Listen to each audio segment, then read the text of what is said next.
Hello and welcome to the Darkest Dungeon. Yes, I am taking another break from Morrowind, this time with Darkest Dungeon.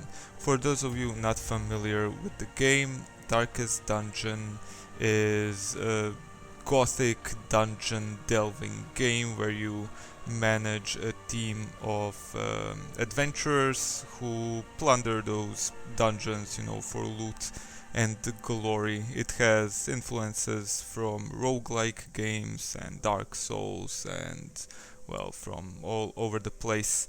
An interesting mechanic it has is stress, and we will get to that a bit later. I'm going to play on Stygian difficulty, week 46 without DLCs.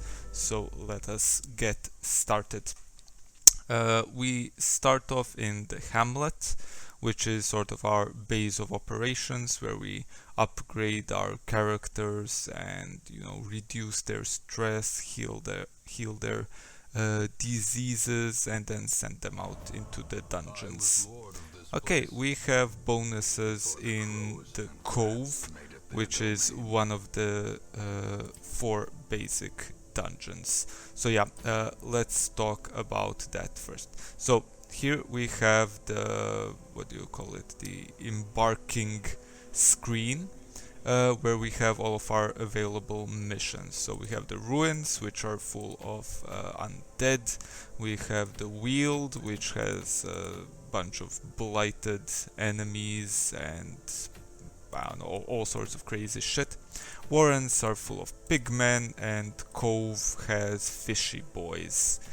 And let's see which mission sounds good. I think we might want to go to the ruins, just to get this gunslinger's buckle.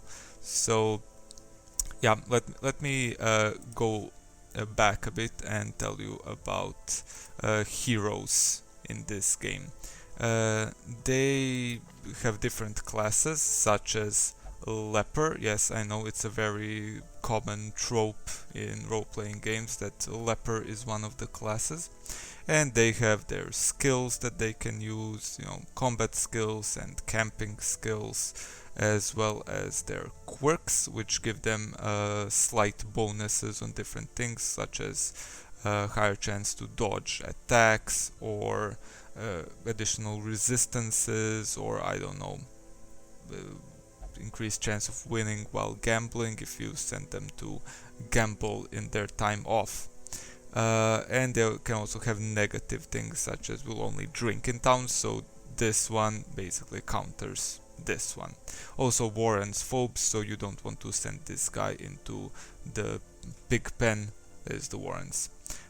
Skills can be upgraded, currently they are at level 4, and equipment can also be upgraded. You can also slightly change the guy's appearance. So from heroes we have lepers, who are, tanks and massive damage dealers, but they're only good in the front ranks. It depends which skills the character can use, depending on their position in the party. So you want, frontliners in the front, and healers and ranged attackers in the back, and in the middle you can put, some of the, I don't know how to fucking describe them. Then we have the Hellion, who is basically a Gaelic barbarian chick with a glaive or a halberd or something. She's pretty dope, I like her very much. Then we have the Crusader, who is of course very good against the undead. Abomination, he is for instance one of the middle rankers. He has two forms, human and beast. In the human form he can stun, blight enemies and heal himself, while when he transforms into the beast he stresses out the whole party and gets stronger melee attacks. Yeah, speaking about stress, this is this little measure here. It goes from 0 to 100, and when it gets to 100 the hero can either become virtuous or afflicted. If he becomes virtuous, that's awesome. If he becomes afflicted, that is horrible, because then they become abusive or hopeless or something and start messing everything up. And you don't want that, so it's good to keep their stress at a minimum.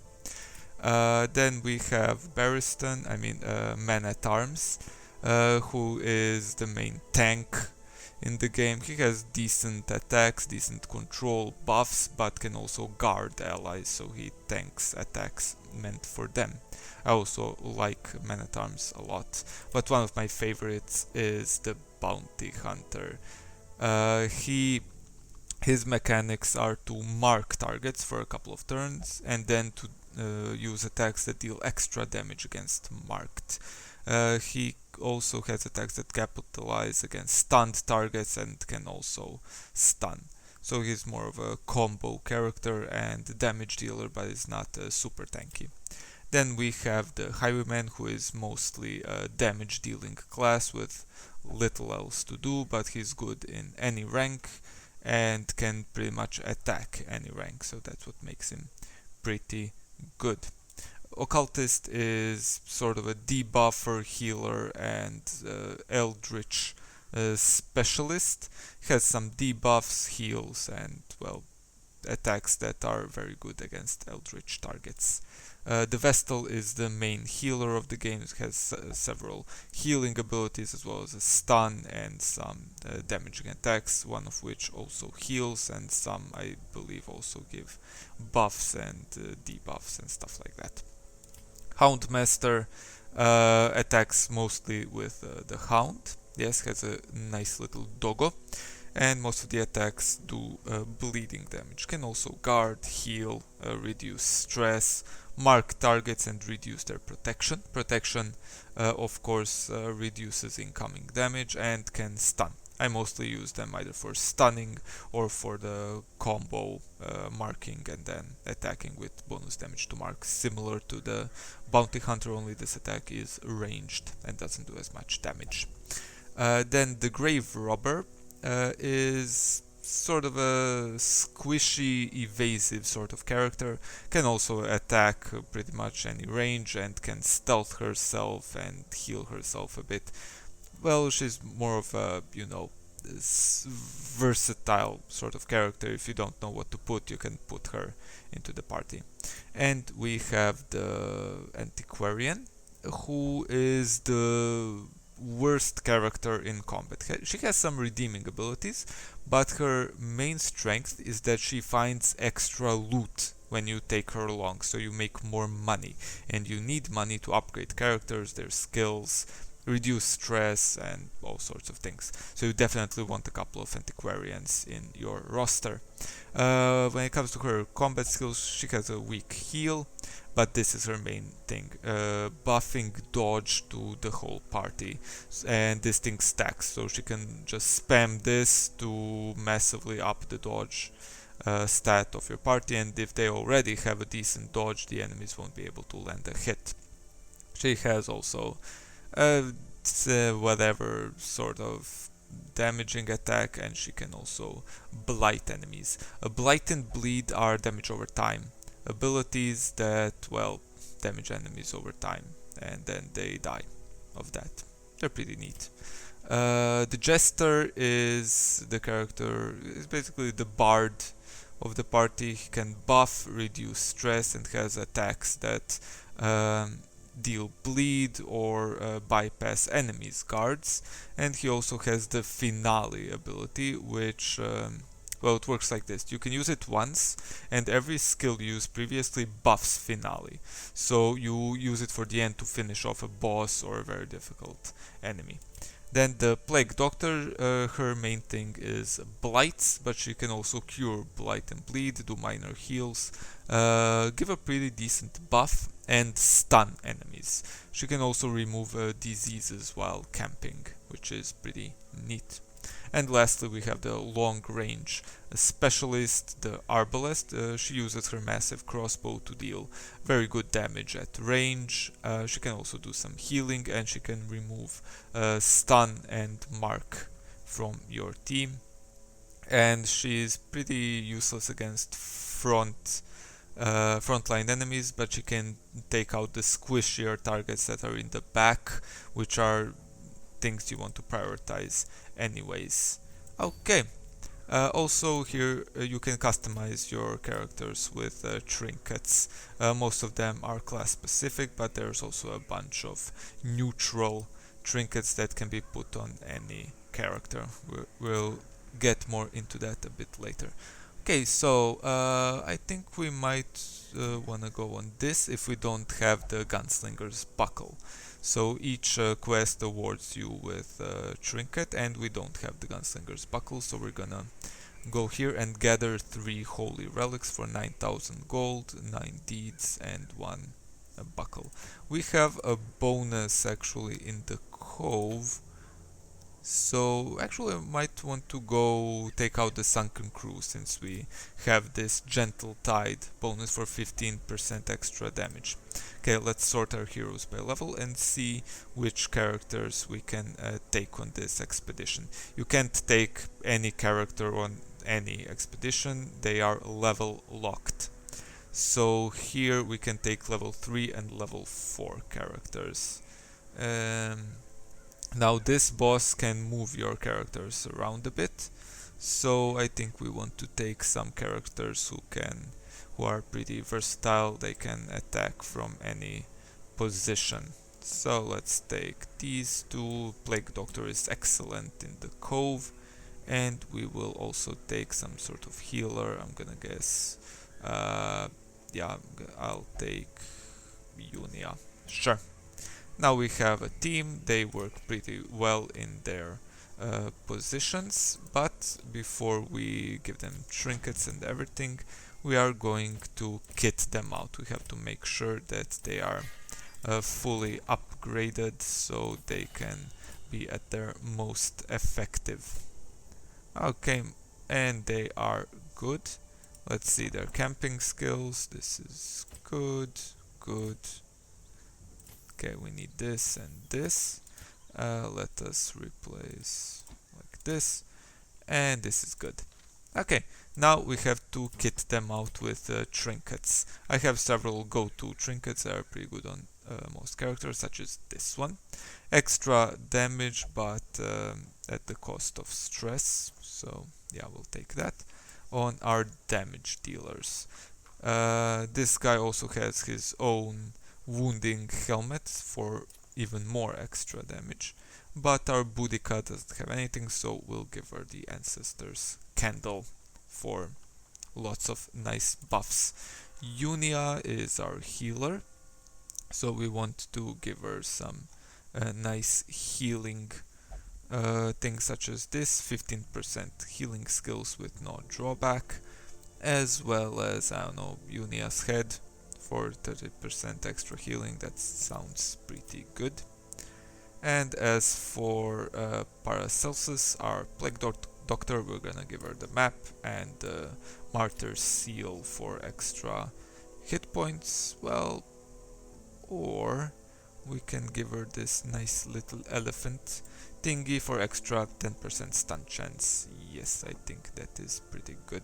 Now, before we go, we have to make sure that none of our characters have like Cove phobia or something like that that will make them, you know, utterly useless in the region that we're going to. Also, I noticed that our bounty hunter has rabies. And you know what, I'm gonna let him keep rabies because it increases damage by 15%. I'm gonna call it tactical rabies. Okay. Do we have an occultist? No, we don't have an occultist at this level, so this is what we're going with. Okay. Next thing, we have to take our provisions. I have sort of standard items that I take. I take 20 food. When you explore the dungeon, you can get hunger checks, and then you have to eat 1 piece of food for every character in your party, and if you can't feed them, then they starve and take stress and regular damage. I'm counting for 3 hunger checks as well as 1 full meal at camping. I'm gonna take all the shovels because we're gonna need them to remove obstacles while exploring, as well as to interact with certain curios, which are interactable objects we can run into in the dungeon. We're also gonna take 14 torches, which should be enough. Skeleton keys are always useful for unlocking chests, and we're gonna take some medicinal herbs to remove debuffs and again to interact with curios. We have this antivenom that we get from the plague doctor. I think that's pretty much it. I think we can handle this no problem, so let's go. I employed a crew of particularly unsavory mariners, who for a time sailed the four corners at my behest, retrieving many valuable artifacts, relics, and rare texts. Predictably, they increased their tariffs to counter my intense stipulations of secrecy. Such resources had long been exhausted, of course, and so I prepared an alternative payment. Yeah, at the start of every boss quest, such as this one, the narrator gives you a bit of background, like what's this all about. The narrator in this game is, I have to say, fucking amazing. He has an excellent voice. I think his name is Wayne June. And he has also read a couple of audiobooks of H.P. Lovecraft, which is also a large source of inspiration for this game. Now we have our first curio, which is this dead fish. And we're gonna use medicinal herbs to get a bunch of loot. And we get some food, some jade, and some citrine. So these are low value gems that we'll probably throw out. Now this is our torch meter, and as we explore it goes down a bit. And we want to keep it at a high torch because it gives us bonuses to our dodge stat, and we can scout so we can see what's ahead in the dungeon, and the monsters can get surprised. And if we have low torch, it gives us higher crit chance, but enemies also have higher crit chance and we get a lot more stress and we can be surprised, and we really don't want that. And we also get better loot at lower light, but seriously, I don't think it's worth the risk, because well, you're gonna spend a lot of that money anyways on removing stress, on stress treatments. And here we have our first fight. So this is the fishman shaman, who is currently stealthed, so we can't attack him unless with a skill that also targets one unstealthed enemy. Then we have a couple of cultists and the Octo Tank, the pelagic bulwark, who can protect enemies and also has a very high protection.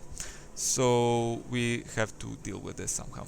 I'm gonna start out by using finish him on this bitch, because we want to take out the stress dealers first. And that's a fucking crit, which is excellent. Next up we have the Plague Doctor, who is going to blight this guy. Damage over time ignores protection, so we don't have to worry about it. We're also gonna stun the guy so he doesn't put his his guard on the fishy boy. And now we're gonna try to take out this guy. We did a lot of damage, but he's still around. And here comes some stress. Yay. We want to minimize our stress, and we're gonna actually heal it a bit once we camp.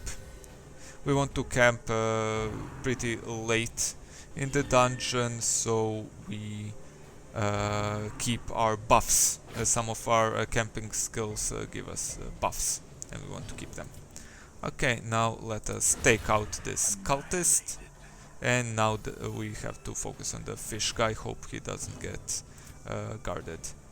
And let's see, I'm gonna stack on more blights on this fella. And okay, we have a good chance of taking him out, and we failed. but we still have one chance with the Vestal. She just has to hit, because you can see that she deals 6 to 12 damage, and this guy has 6 HP left. And he's dead. So only the Octo Tank left. Here everybody is focusing our Bounty Hunter, but he just refuses to bleed. He has no time to bleed.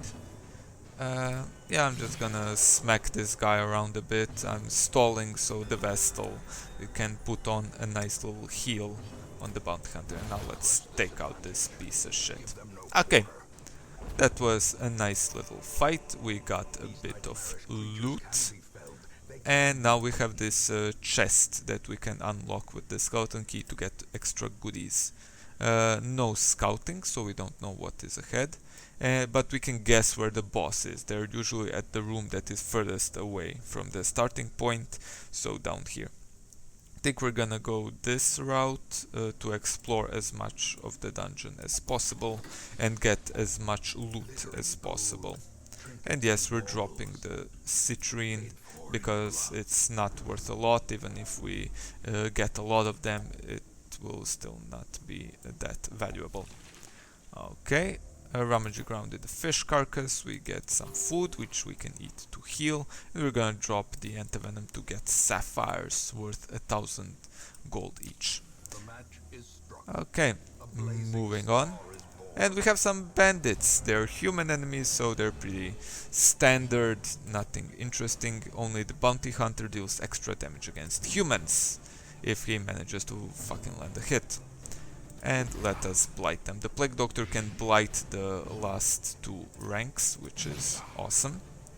And I think this guy is gonna die from his blight and bleed combo. Unfortunately, we haven't managed to stun this guy. He's the biggest threat because he's big and he can, yeah, do bleed and stress. Observe. Yay! Nobody got the bleed, but they got stressed out a bit. And we managed to stun this mofo, which is great. And this guy is now going to exit his stealth. He's not a threat, as you can see. He managed to miss everyone twice in a row. And finally 31 damage. Now that is a nice, for fuck's sake, that's a nice amount of damage. And whenever an enemy gets stunned, they get some stun resist, so you can't just spam stunning skills to, you know, stun lock the enemies. Okay, now let's just apply another blight on this fella, kill this guy, and stall until the Vestal... Yeah, I'm punching a corpse. I'm gonna stall until the Vestal can heal everyone back up to full health or near full health. Okay, now time to take this guy out. Let's do this. 25 damage, like it's nothing. And we get some stuff. But our inventory is full, so we're gonna drop these, and we're gonna drop, I don't know, these jades. I usually don't keep jades or citrines because of their extremely low value. Okay, do we get scouting? We do. Scouting is important because it lets you see traps that lay ahead. And each character has their own trap disarm chance, and because of this Ancestors map, the Plague Doctor has a 100% chance to disarm traps. But don't trust this. I've had characters with 100% disarm trap chance still fail. And if you successfully disarm a trap, you get some stress healed, but if you fail, then you take damage and possibly get a debuff as well as some stress damage. Okay, here we have another fish carcass, and we get excellent loot. Okay, increasing the torch. We're gonna go back. We don't want to move into this battle. We're playing it as safe as possible. And here we have another trap that Paracelsus successfully disarmed. Oh, and this is the magic coral thingy that removes one negative quirk from one of your characters. This chick has Everything good. This guy, so-so, but yeah, everybody's pretty fine, so I'm just gonna use it on this fella. And we got cleansed of the Tippler, which I think prevented us from no, it said that he only wants to drink in town, so we cured his alcoholism. Excellent. Okay, the fishy boy buffed the Octotank, and we are gonna try to take out as many of them as quickly as possible. And time to throw some plague grenades um, to blight these guys. This guy is gonna die in one round from the blight, and the AI is not the smartest, so they decided to, well, guard the guy who's gonna die.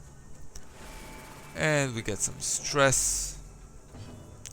And now if I toss this grenade, the shaman is gonna get blighted and the tank is gonna get blighted because the tank is guarding this guy. There we go. Excellent. And now to take out the shaman, and then we just have this guy to worry about. I'm gonna mark him for the 90% extra damage and a reduced protection. And we also stunned him. If you stun a character that is guarding someone, the stun disappears. So that is pretty neat. Okay, and now for some decent damage. 24 on a crit, that is not bad, seeing how much protection this guy has. And he's gonna die of blight. Okay, now let's heal everyone in case they are damaged and try to finish him off. Of course we can't do it, he's too tanky. And now for the loot.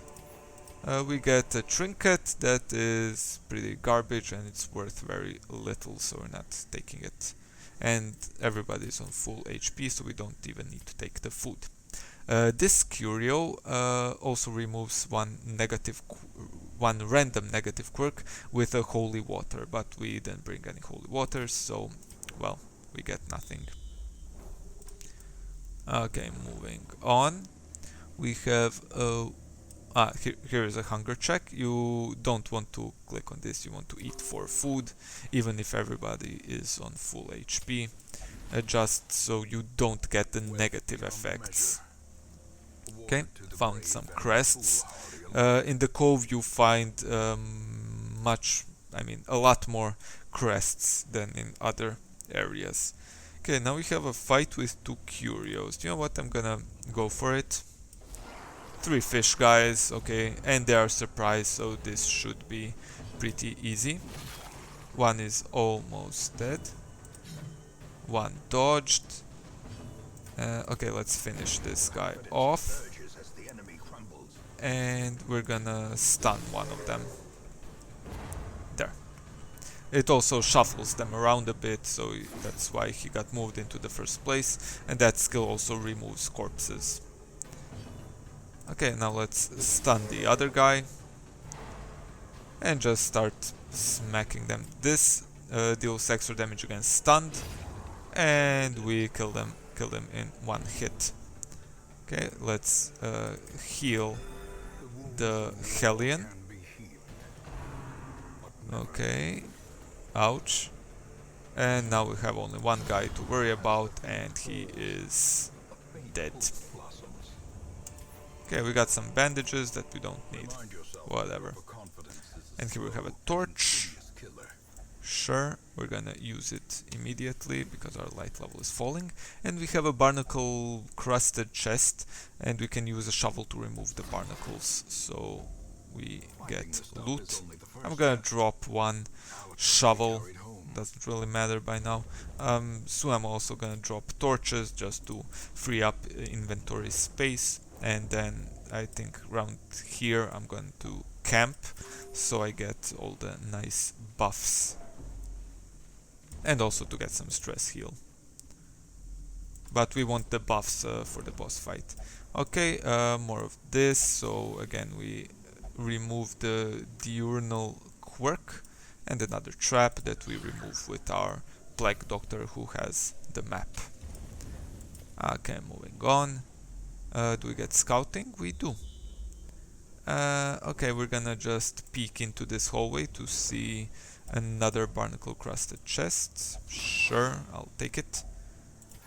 And we get some money and food, but okay. And now we have a string of battles.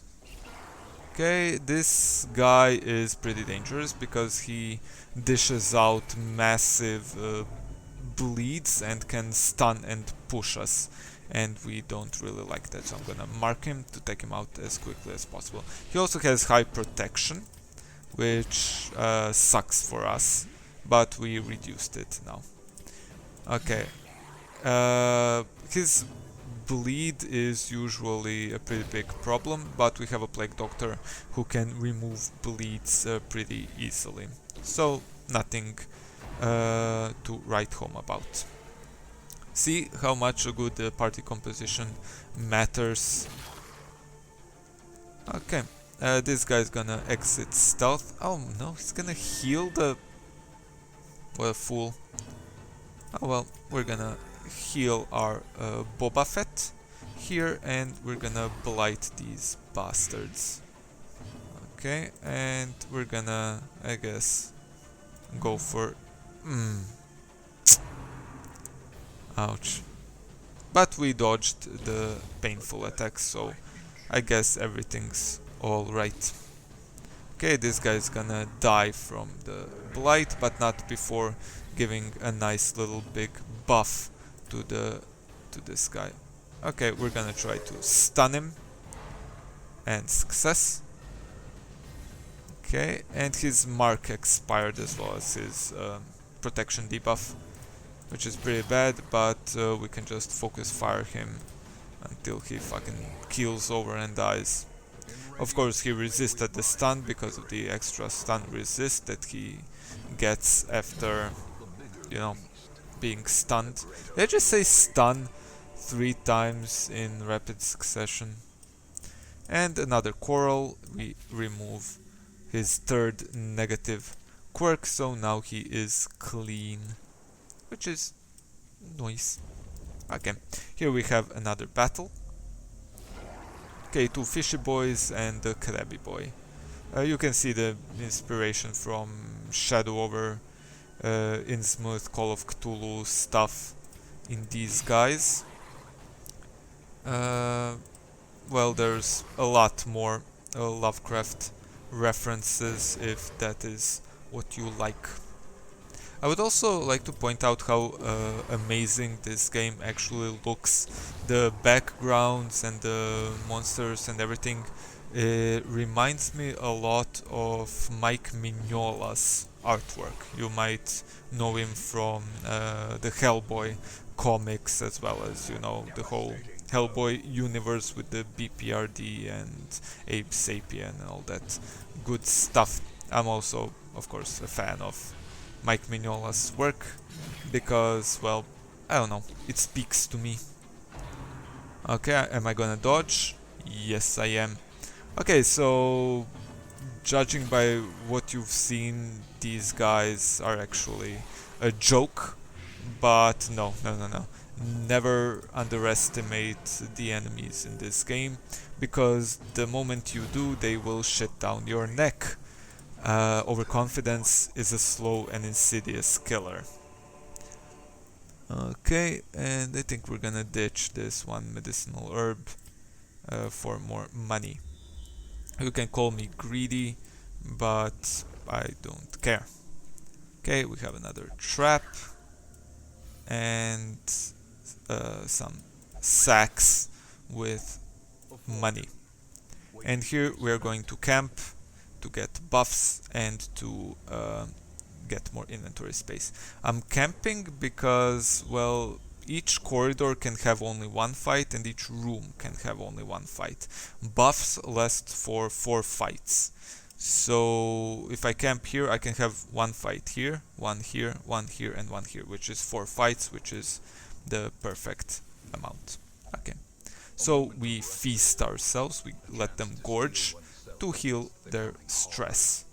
Now characters can get ambushed while camping, but there are skills that prevent nighttime ambush, like this one. It costs us 4 points, so we have 8 left to buff up our characters. We'll take This Is How We Do It for 10 accuracy and 8% crit chance, as well as 10% crit chance. This, I'd like to use this one, but like I said, the boss is gonna move us around, so it's not that good. And we're gonna use Bless on, yeah, I guess her. Sure, you want to put all of your damage buffs and everything on your heavy hitters. Okay, now moving on towards the boss. And we have these jelly fishes, the man-o'-war things. They're nasty, they have very good dodge, and they can stun and bleed you, which we don't like. Okay, one down, and here comes the stun. Oh yeah, they can also give you diseases, which is pretty crap, especially right after we have camped. Now this is what I call a bad situation. Okay. Because our healer got stressed out and damaged a lot. And you don't want that on your healers of all characters. You want your healers to be nice and comfy and happy. Okay, this guy is still alive, so our healer can get back up there, and now to finish him off. Good. We have another coral, so that's what, the 4th one, but we ditched the medicinal herb, so we don't want to interact with this curio. If you interact with a curio without using the correct item, you often get a negative effect. Some of them, like this, don't even let you use an item because that's how they work. And here's a journal page. Since I have a lot of my inventory filled up, I don't want to take it. Okay, we use another torch, and now it's time for the boss. I'm gonna change some of my skills for this. For instance, I don't need this one. This guy is alright, this chick is okay, and this is pretty much fine. Okay. I usually like to bring a Crusader on this because he completely nails this. If he gets shunted to the back, he has an attack that moves him forward. Okay, that's good. Didn't get pushed. And now it's time to start hacking away at the Sunken Crew while also trying to stun this guy. You'll see how this boss fight works. Okay, that's bad, and that's also bad. That's very bad. Yeesh. Okay.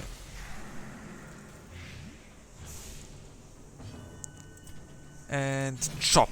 Ooh, that's a lot of damage.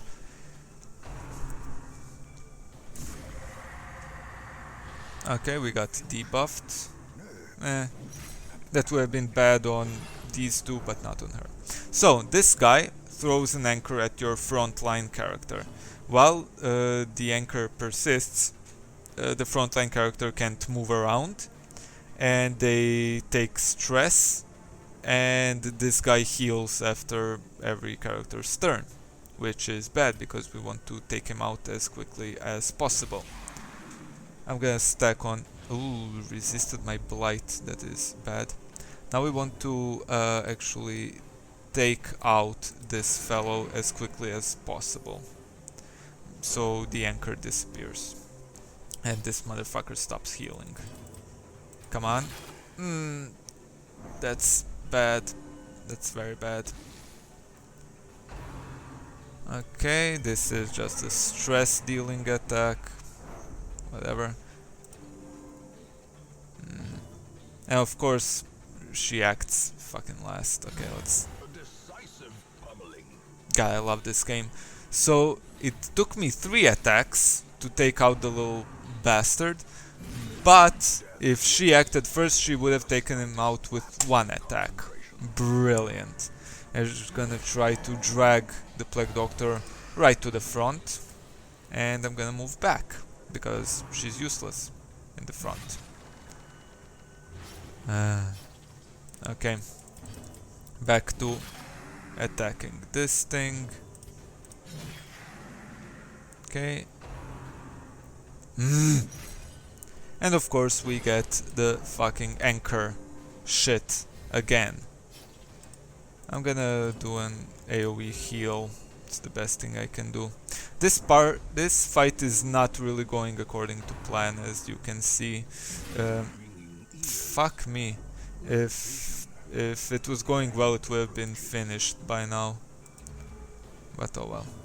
Okay, we need to take out this fellow. But I need to move back a bit.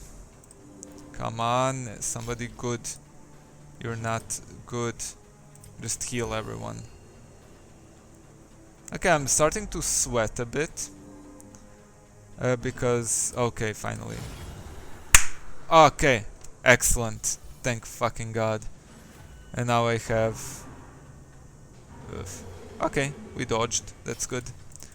Come on, bounty hunter. Do some damage. I don't want to mark them because they have 2 actions per round. And if, well... Jesus, are you serious? Okay, didn't get pushed.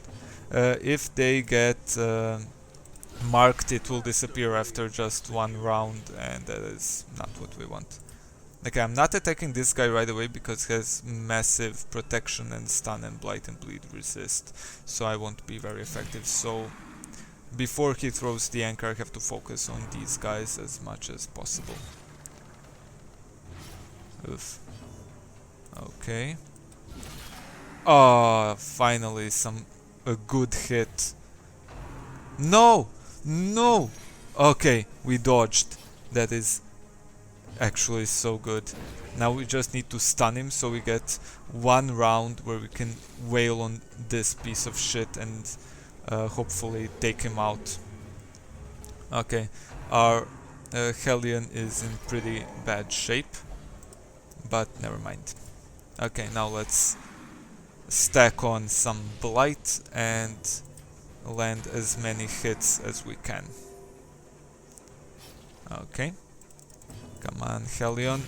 Yes! And this guy will die to blight in 1 turn. There we go.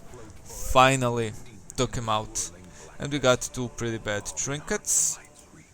And I guess I'm gonna drop torches and food. I'm gonna let them eat the food. They deserved it. Okay. And that's it. Mission over. We don't want to explore further, so we return to the hamlet. Okay, we get a very nice trinket. We get lots of good loot. And no quirks. When you finish a mission, characters have a good chance to get quirks. And they get a lot of experience. Again, we had a nice experience boost. Well, this took way longer than I expected. So I actually meant to do 2 dungeons, but, well, let's see if there's a nice short dungeon we can go on.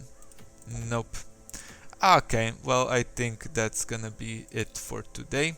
Hope you enjoyed watching this, hope you learned something from my experiences in Darkest Dungeon. It's a pretty hard game, so a lot of people struggle a lot when starting out and then just abandon the game, which is a shame because I think it's pretty fun. Also, let me know if you want to see more Darkest Dungeon or other non-Morrowind content. And again, thank you for watching and see you next time.